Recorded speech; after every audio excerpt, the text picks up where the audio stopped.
제가 거울을 보면 참 감사하고 만족한데 외모는 이 정도면 충분하다는 생각이 드는데 제 설교를 듣다 보면은 왜 이렇게 말주변이 부족할까 그런 생각이 들 때가 있습니다.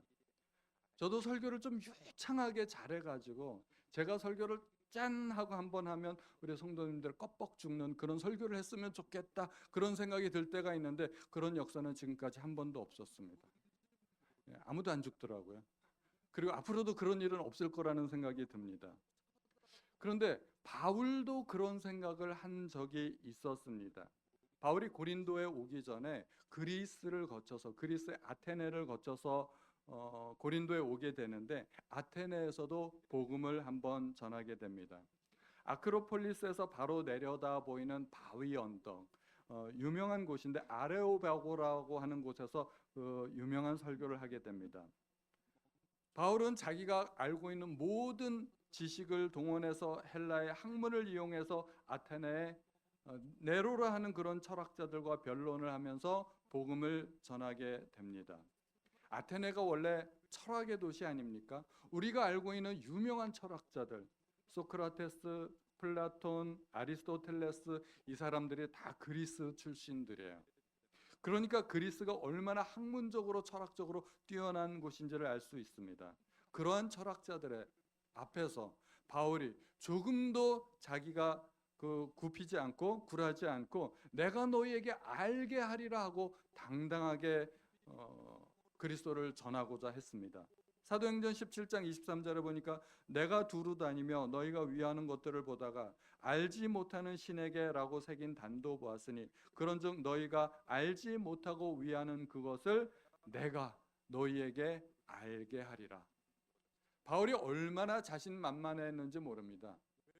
그 뛰어난 철학자들 앞에서 너희가 모르는 것이 있는데 내가 알려주겠다 하는 것입니다. 그리고 이 천지를 창조하신 하나님에 대해서 알려주게 되는 유창한 설교를 하게 됩니다. 아테네 사람들이 그 바울의 설교를 듣고 얼마나 하나님을 믿게 되었을까요? 바울이 워낙 말을 잘하니까 아테네 사람들이 바울을 일컬어서 말쟁이라고 별명을 붙여주었습니다. 그런데 실제로 바울의 말을 듣고 회심한 사람들은 별로 없었습니다. 바울이 2차 전도 여행 중 빌립보, 데살로니가, 베레아, 아테네, 고린도 또 에베소까지 여러 도시들을 들렀지만 유독 아테네에서는 교회가 생겨지지 않았습니다. 바울이 일종의 실패를 경험한 것이죠. 바울이 아테네를 떠나 고린도에 오게 되었을 때 무척 무거운 마음을 가지고 오게 됩니다. 고린도전서 2장 3절에 보니까 내가 너희 가운데 거할 때 약하고 두려워하고 심히 떨었노라 이야기합니다. 약하다는 것이 육체가 약하다는 것이 아니라 정신적으로 위축되었다는 말입니다.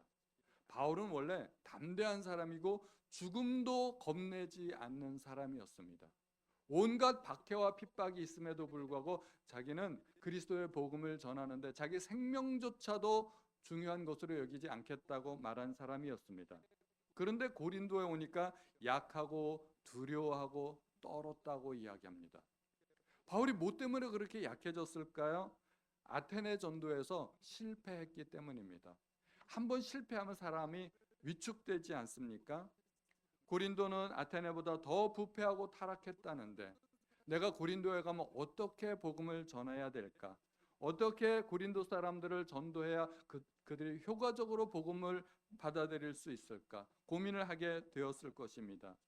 그래서 아테네에서의 한 번 실패의 경험을 바탕으로 바울은 이제 말과 지혜의 아름다운 것이 아니라 오직 성령의 능력으로만 전하고자 결단을 합니다. 그래서 1절에 하나님의 증거를 전할 때 말과 지혜의 아름다운 것으로 하지 아니하였다고 이야기합니다. 말, 여기서 말은 로고스입니다.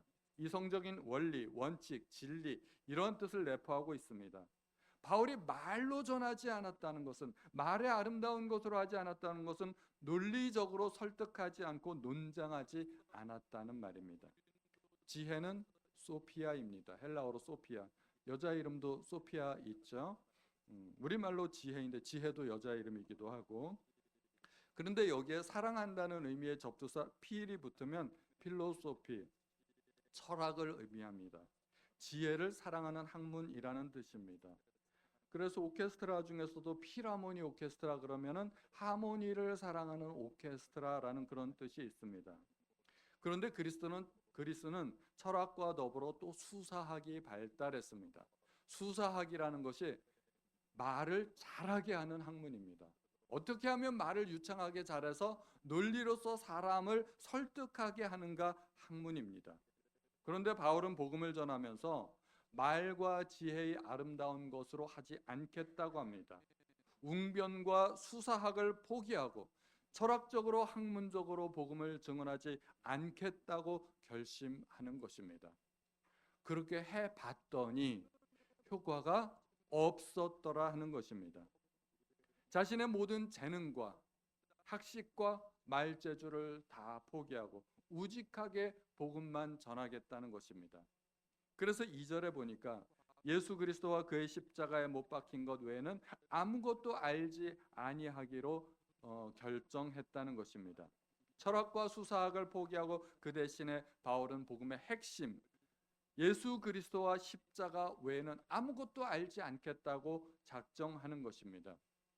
예수 그리스도를 아는 지식이 가장 고상하기 때문에 바울은 자기에게 유익하던 모든 것을 배설물처럼 여길 수 있었습니다.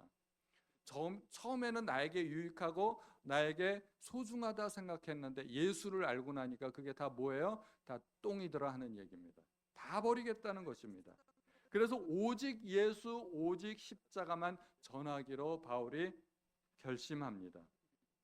그런데 바울이 그렇게 약해지니까 나타나는 결과가 있었습니다. 하나님의 능력이 나타나기 시작했습니다. 바울이 자신 있게 내가 너희가 모르는 것을 내가 알려주겠다 했을 때는 실패했는데 바울이 약하고 두려워하고 떨고 그러니까 하나님의 능력이 오히려 더 강하게 나타나게 됩니다. 그래서 바울은 약한 것들을 오히려 더 자랑하겠다고 이야기합니다. 바울이 깨달았던 비밀이 하나 있습니다. 내가 약해지니까 하나님의 능력이 더 강해지더라 하는 것입니다. 그래서 4절에 내 말과 내 전도함이 설득력 있는 지혜의 말로 하지 않겠다고 결심합니다. 우리가 전도하다가 종종 빠지는 함정이 있습니다. 논쟁이나 설득으로 빠지는 것입니다. 전도는 논쟁도 아니고 설득도 아닙니다. 만약에 전도가 논쟁이고 설득이라면 유식한 사람만 전도할 수 있을 거예요. 그런데 전도는 하나님께서 모든 사람에게 맡기신 사명입니다. 전도는 설득이 아닙니다. 복음을 있는 그대로 증언하는 것입니다. 우리는 증언자여야 합니다. 법정에서 증언하는 것, 그런 사람들을 증인이라고 합니다. 우리는 증인이 되는 사명을 받았습니다. 증인이 증언할 때 사실을 있는 그대로 전하는 것이 굉장히 중요합니다. 어떤 미사여구도 덧붙이지 않고 딱 사실만 있는 그대로 아름답게 표현하는 것 절대로 중요하지 않습니다. 그래서 진리는 미사여구를 필요로 하지 않습니다. 진리 자체가 중요하기 때문입니다. 사기꾼들은 온갖 그럴싸한 말로 꾸며댑니다. 왜 꾸며대는가 하면 사실이 아니기 때문에. 사람을 설득하기 위해서 미사여구를 섞고 또 설득하는 말들을 섞어댑니다. 딱 들어보면은 그런 말투들이 있죠. 대박, 인생 역전, 마지막 찬스, 한정 판매 이런 것들은 결코 사실이 아닙니다. 오늘까지만 한정 판매한다고 했는데 내일 보면 또 똑같은 광고 하더라고요. 그런 경험 있으시지 않습니까? 그래서 너무 지나치게 호언장담하는 것은 오히려 의심해 볼 필요가 있습니다. 바울은 전도할 때 세상의 지혜로 하지 않았다고 거듭 밝힙니다. 1절에 지혜의 아름다운 것으로 하지 않았다고 이야기하고 4절에도 설득력 있는 지혜의 말로 하지 아니하고 라고 이야기합니다. 5절에서도 사람의 지혜 있지 아니하고 6절에도 이 세상의 지혜가 아니요 또 이 세상에서 없어질 통치자들의 지혜도 아니라고 합니다. 왜 그렇게 지혜를 강조할까요? 고린도 성도들이 철학과 학문이 발달한 그 그리스도의 학문을 받아들인 고린도 성도들이 추구했던 것이 이 세상의 지혜였기 때문입니다. 그러나 우리가 세상을 살아가면서 정말 능력이 있고 하나님께 붙들린 삶을 살아가는 한 가지 원동력이 있다면 그것은 세상의 지혜가 아니라 하나님께서 주시는 지혜입니다. 그래서 5절에 너희 믿음이 사람의 지혜에 있지 않게 하겠다고 바울은 이야기합니다. 사람의 지혜가 아니라 하나님의 능력입니다. 주님은 어린아이와 같은 단순한 믿음을 좋아하십니다. 하나님께서 아브라함에게 고향과 친척과 아버지의 집을 떠나라고 했을 때 아브라함은 갈 바를 알지 못하고 떠났다고 이야기합니다. 한치의 망설임 없이 떠난 것입니다. 그렇게 바울이 전해주고자 했던 것은 하나님의 지혜였습니다. 세상의 지혜라면 그들이 세상 가운데서도 얼마든지 공부하고 연구해서 얻을 수 있을 것입니다. 그러나 바울이 전해주고자 했던 그 지혜는 세상의 지혜가 아닙니다. 영원전부터 계획하신 하나님의 섭리이고 우리를 구원하시기 위한 것이고 그 지혜의 핵심이 바로 그리스도 예수였습니다. 그래서 6절에 우리가 온전한 자들 중에서 지혜를 말한다 이야기하는데 온전한 자들이 하나님을 믿는 하나님의 구원을 받아들인 예수 그리스도를 믿는 사람들입니다. 그리고 7절에도 오직 은밀한 가운데 있는 하나님의 지혜를 말한다고 이야기합니다. 하나님의 지혜는 은밀한 것이고 감추어져 있던 것입니다. 그래서 그것은 비밀입니다. 이 비밀을 영어로 뭐라고 이야기할까요? 시크릿이 아니고요. 미스테리입니다. 시크릿 그러면 아무도 모르는 거예요. 그런데 미스테리는 아는 사람들은 아는데 모르는 사람들은 여전히 모르는 것. 그게 미스테리입니다. 연구하고 공부해서 알 수 있는 것이 아니라는 것입니다. 하나님의 계시에 의해 밝혀지는 것입니다. 그 지혜가 바로 예수 그리스도입니다. 그래서 8절에는 이 지혜는 이 세대의 통치자들이 한 사람도 알지 못하였다고 이야기합니다. 예수 그리스도 하나님의 아들, 그들이 만약에 하나님의 아들을 알아보았더라면 창조주를 십자가에 못 박는 어리석은 일을 범하지 않았을 것입니다. 9절은 또 이렇게 이야기합니다. 예비하신 모든 것은 눈으로 보지 못하고 귀로도 듣지 못하고 사람의 마음으로 생각하지도 못하였다 함과 같으니라. 이것이 정말 비밀한 것인데 보아도 보여지지 않고 들어도 들려지지 않고 마음으로 연구해도 생각한 그 결과가 나타나지 않는다는 것입니다. 비밀이기 때문에 내가 노력해서 되는 것이 아닙니다. 여러분 혹시 매직아이라는 거 보신 적 있으시죠? 뭐 글자도 있고 그림도 있는데 그림이 있는데 그림을 보는 방법을 알려주지 않으면 아무리 쳐다봐도 그게 뭔지를 모릅니다. 그래서 그걸 보는 방법을 알려주죠. 똑바로 쳐다보지 말고 약간 멍청하게 쳐다봐야 보인다는 거죠. 초점을 그 종이 위에 두지 말고 중간쯤에 이렇게 두고서 약간 그 사팔뜨기처럼 멍청하게 쳐다보고 있으면 그 그림 가운데 갑자기 뭔가가 툭 튀어나오게 됩니다. 그게 그 그림을 보는 방법입니다. 그 그림을 보는 방법을 모르고 돋보기로 아무리 자세히 쳐다봐도 그것은 보이지 않습니다. 외국어도 마찬가지입니다. 귀로 듣는다고 다 들리는 것이 아닙니다. 크게 말한다고 더 잘 들리는 것이 아닙니다. 누군가 통역을 해 주어야 그 의미가 전달됩니다. 하나님의 비밀도 하나님께서 내 마음을 열어주셔야 깨닫게 됩니다. 우리가 예수 믿고 구원받게 된 것이 공부 많이 해서 된 것이 아닙니다. 우리는 어떻게 예수 믿게 되었을까요? 내가 예수 믿게 된 그 계기를 한번 생각해 보시기 바랍니다. 어느 날 누군가 나를 전도했습니다. 내가 아는 사람일 수도 있고 모르는 사람일 수도 있는데 누군가 나를 전도했고 교회에 다니게 되었고 또 예수를 알게 되었기 때문에 예수를 믿게 되었고 하나님의 자녀가 된 것입니다. 예외는 거의 없습니다. 그래서 고린도전서 1장 21절 다 같이 읽어보겠습니다. 시작. 이 세상이 자기 지혜로 하나님을 알지 못하므로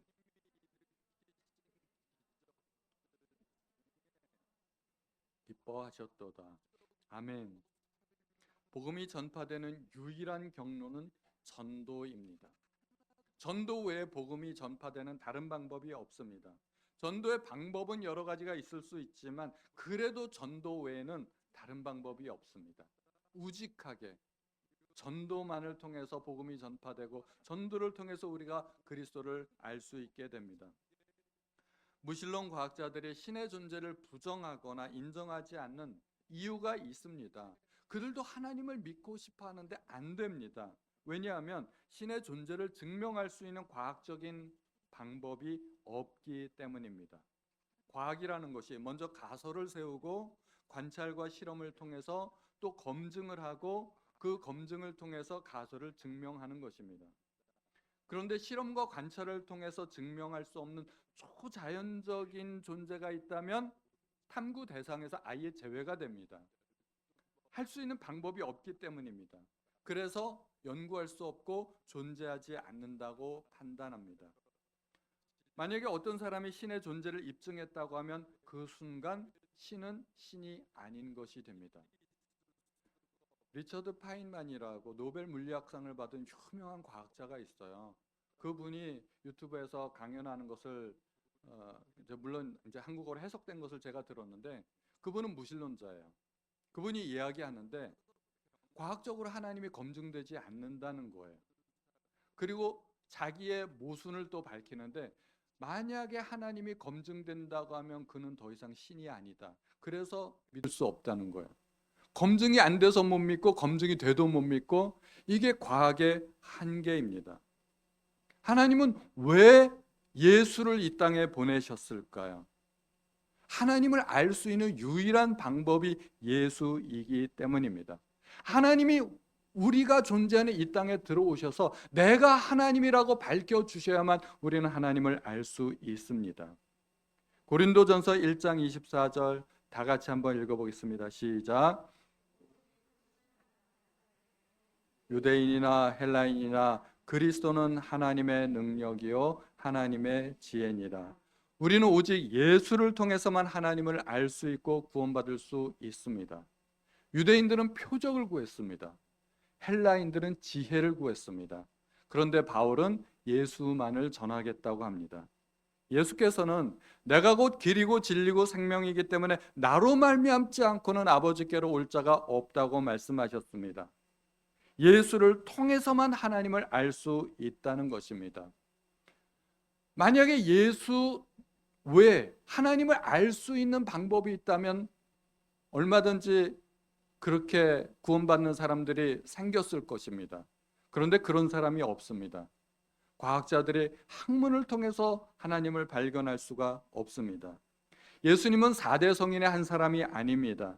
우리가 예수님의 인생을 살펴보다 보면 보통의 사람과 전혀 다른 행적을 많이 발견하게 됩니다. 예수님의 탄생은 구약에 수도 없이 많이 예언되어 있습니다. 누군가의 탄생이 이렇게 미리 수백 년 전서부터 심지어 수천 년 전서부터 예언된 일이 있나요? 없습니다. 예수님의 처녀 탄생은 인간의 방법에 의한 탄생이 아닙니다. 물론 과학자들은 안 믿습니다. 그리고 또 예수님의 생애는 수많은 기적들로 가득 차 있습니다. 예수님이 일으키신 기적들 중에 과학적으로 해석될 수 있고 증명될 수 있는 기적은 하나도 없습니다. 물이 포도주가 되었다. 이것은 화학 반응의 모든 법칙에 위배됩니다. 보리떡 5개와 물고기 2마리로 5,000명이나 먹이고 12바구니가 남았다. 이건 질량 보존의 법칙에 위배됩니다. 어떻게 그런 일이 있을 수 있겠습니까? 예수님께서 물 위를 걸으셨다고요? 중력과 부력의 법칙에 위배됩니다. 예수님께서 병자를 고치신 모든 사건은 의학의 법칙에 위배됩니다. 그런 일은 있을 수가 없는 것이죠. 그래서 이 모든 이야기들을 과학자들은 꾸며낸 이야기로 봅니다. 예수님은 죄 없이 돌아가셨습니다. 만약에 예수님께서 살고자 하셨더라면 얼마든지 살 수 있었고 십자가를 지지 않으실 수도 있었습니다. 그런데 주님은 십자가에 달려 돌아가시기 위해서 이 땅에 오셨습니다. 세상에 어떤 사람이 죽기 위해서 이 땅에 태어난 사람이 있겠습니까? 단 한 사람도. 죽기 위해서 태어난 사람은 없습니다. 인류의 죄를 위한 대속적인 죽음을 위해서 이 땅에 태어나신 분은 하나님의 아들 예수밖에 있을 수 없다는 것입니다. 그래서 마가복음 10장 45절 이렇게 말하고 있습니다. 다 같이 시작. 인자가 온 것은 섬김을 받으려 함이 아니라 도리어 섬기려 하고 자기의 목숨을 많은 사람의 대속물로 주려 함이니라. 아멘. 이것이 예수께서 이 땅에 오신 목적입니다. 자기의 목숨을 많은 사람들에게 주기 위해서. 그뿐 아니라 주님은 자신의 부활을 예언하셨습니다. 누구도 자기의 부활을 예언한 사람은 이 세상에 아무도 없습니다. 그러나 예수님은 부활을 예언하셨고 실제로 자신의 말씀대로 부활하셨습니다.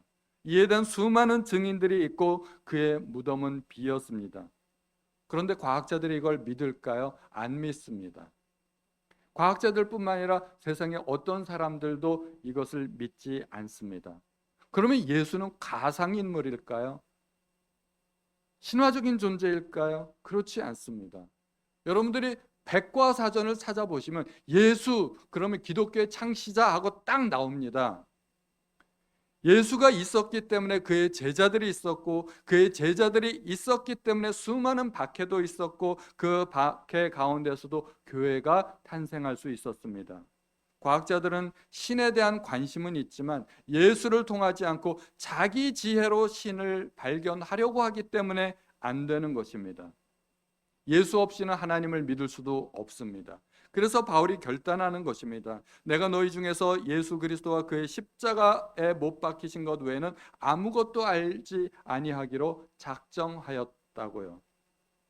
예수는 비밀이고 하나님의 지혜가 비밀이기 때문에 사람의 힘으로 우리의 능력으로 알 수 없습니다. 그래서 고린도전서 2장 10절에 오직 하나님이 성령으로 이것을 우리에게 보이셨다고 말씀하고 있습니다. 또 12절에도 우리가 세상의 영을 받지 아니하고 오직 하나님으로부터 온 영을 받았다고 합니다. 우리가 받은 영, 우리 속에 있는 영, 하나님의 영이고 우리에게 예수를 믿게 할 수 있는 그 영입니다. 특별히 우리가 하나님의 영을 받게 되면 하나님께서 은혜로 주신 것들을 깨닫게 한다고 합니다. 전에는 내 힘과 내 능력으로 살아왔다고 생각했는데 성령 충만하게 되고 영안이 열리게 되면 하나님의 역사가 보이기 시작합니다. 하나님의 은혜가 보이기 시작합니다. 그래서 우리의 입으로 모든 것이 은혜라고 찬양할 수 있게 됩니다. 성령 충만하다는 것, 그것은 은혜가 충만하다는 것입니다. 성령 충만은 눈에 보이지 않죠. 그런데 삶에서 나타납니다. 은혜 충만한 것으로 나타나게 됩니다. 13절에 영적인 일은 영적인 것으로 분별한다고 이야기합니다. 세상적으로 똑똑하고 박식한 사람들에게는 아무리 영적인 이야기를 해도 알아듣지 못합니다. 무식해서가 아니라 영적인 일은 영적으로 분별하기 때문입니다. 그래서 하나님의 영을 받아야 돼요. 하나님의 영을 받아야만 우리가 예수를 믿을 수 있고 하나님을 믿을 수 있고, 그래서 하나님의 영이 없이 그냥 나름대로 똑똑한 사람들은 전도가 안 됩니다. 얼마나 전도가 어려운지 몰라요. 제가 예전에 대학 다닐 때 예수 믿는 친구들끼리 모여서 예배를 드렸습니다. 그 교수님들 중에 신앙이 독실하신 분들을 모셔다가 설교를 들었는데 한 번은 독일어과 교수님이 예배를 인도해 주셨습니다. 그 교수님도 동료 교수들에게 전도를 해봤죠. 전도를 해봤는데 절대로 전도가 안 되더라는 것입니다. 그러면서 저희에게 하시는 말씀이 부자가 천국에 가기는 낙타가 바늘구멍 통과하는 것보다 어렵다고 주님께서 말씀하셨는데 교수가 구원받는 것은 내가 보니까 아스팔트에 장미꽃이 피는 것보다 어렵더라. 그렇게 이야기를 했습니다. 무신론 학문으로 똘똘 뭉친 사람들은 절대로 영의 세계를 알 수 없고 볼 수 없습니다. 하나님을 알 수 없습니다. 그래서 14절에 육에 속한 사람은 하나님의 성령의 일들을 받지 않는다고 이야기합니다. 구원받지 못한 사람들입니다. 구원받지 못한 사람들이 하나님 이야기하고 천국 지옥 이야기하면 오히려 우리를 무식한 사람으로 여깁니다. 보이지 않는 하나님을 어떻게 믿고 천국과 지옥이 어디 있느냐고 반문합니다. 하나님의 성령의 역사를 받아들이지 않으니까 성령께서 역사하실 수가 없는 것입니다. 그러나 15절에 신령한 자는 모든 것을 판단한다고 합니다. 하나님의 영이 있는 우리 그리스도인들이 신령한 사람들입니다. 그리고 16절에 그러나 우리가 그리스도의 마음을 가졌다고 이야기합니다. 당시 고린도 성도들은 세상의 철학과 수사학, 지혜를 자랑하면서 교회 안에서도 파당을 나누고 분쟁했습니다. 여기에 대해서 세상 지혜를 자랑하는 너희의 행위는 정작 가장 고귀한 그리스도의 마음을 가진 것이 아니라고 이야기하는 것입니다. 우리는 세상의 가치관, 세상에서 똑똑한 사람들을 부러워할 필요가 전혀 없습니다. 우리는 이미 성령 안에서 세상이 알 수 없는 하늘의 지혜를 소유한 사람들이기 때문입니다. 세상은 아무리 지혜로워도, 아무리 공부를 많이 한 사람도 영적인 일은 알 수가 없습니다. 세상 사람들은 이 세상에 속한 사람들이기 때문에 이 세상에 속한 것들만 알 수 있습니다. 천국과 지옥이 있음을 알지도 못하고 영의 세계를 알지 못하고 하나님을 알 수 없습니다. 그래서 과학자들이 하나님을 믿지 못하는 것입니다. 하나님을 아는 유일한 방법은 하나님께서 이 땅에 보내어 주신 통로 예수 그리스도를 통해서만입니다. 성령으로 거듭나지 않으면 누구도 이 비밀을 깨달을 수가 없습니다. 그래서 바울은 우리가 그리스도의 마음을 가졌다고 이야기합니다. 우리는 다른 세상을 믿을 수 있고 볼 수 있고 알 수 있는 사람들입니다. 하나님의 영이 있기 때문에. 그래서 우리는 천국과 지옥도 믿고 십자가 은혜를 고백하고 영적인 눈으로 세상을 분별할 수 있는 것입니다. 성령 충만한 사람들은 나의 지혜와 내 자랑을 바울처럼 배설물같이 내려놓고 오직 예수 그리스도만을 드러내는 사람입니다. 우리가 왜 성경을 읽고 기도하고 하나님 앞에 예배할까요? 세상의 가치관들을 내려놓고 하나님의 생각으로 우리 자신을 채우기 위함입니다. 우리도 바울처럼 결단해야 됩니다. 세상의 화려한 말솜씨, 지혜, 학문, 그런 것들이 아무것도 아닌 것은 아니겠지만, 그런 것들이 소중하긴 하겠지만 예수보다 귀할 수는 없습니다. 우리는 세상이 감히 알 수도 없는 가장 고귀하신 그러한 하나님의 지혜이신 예수 그리스도를 소유한 사람들입니다. 예수와 십자가, 이것으로 자랑하시는 여러분들이 되기 원합니다. 십자가는 영어로 크로스이죠. 크로스는 십자가라는 말도 있지만 동사로 교차한다는 의미가 있습니다. 그래프에서 좋은 의미로 역전이 일어났을 때 그것을 골든 크로스라고 이야기합니다. 기업에서 늘 적자만 보다가 드디어 수입이 지출을 앞서게 되면 손익분기점이라고 이야기하죠. 그런 것이 골든 크로스가 일어났다고 이야기하는 것입니다. 십자가는 하나님의 능력이 나의 능력을 앞서게 되는 곳입니다. 십자가는 하나님의 지혜가 나의 지혜를 앞서는 곳입니다. 우리의 삶에서 이러한 골든 크로스가 일어나야 할 것입니다. 돌아오는 한 주간도 세상의 어떠한 지식이나 자랑보다도 내 안에 계신 예수님을 자랑하시는 성도님들이 되시기 바랍니다. 나의 연약함을 부끄러워하지 마시고 오히려 내가 연약할 때 하나님의 능력이 내 속에서 강하게 됨을 믿으시고 자랑하시는 성도님들 되시기를 바랍니다. 내가 자랑할 수 있는 것이 있다면 오직 십자가, 오직 예수만을 자랑하시는 그러한 모든 성도님들이 되시기를 주님의 이름으로 간절히 축원드립니다.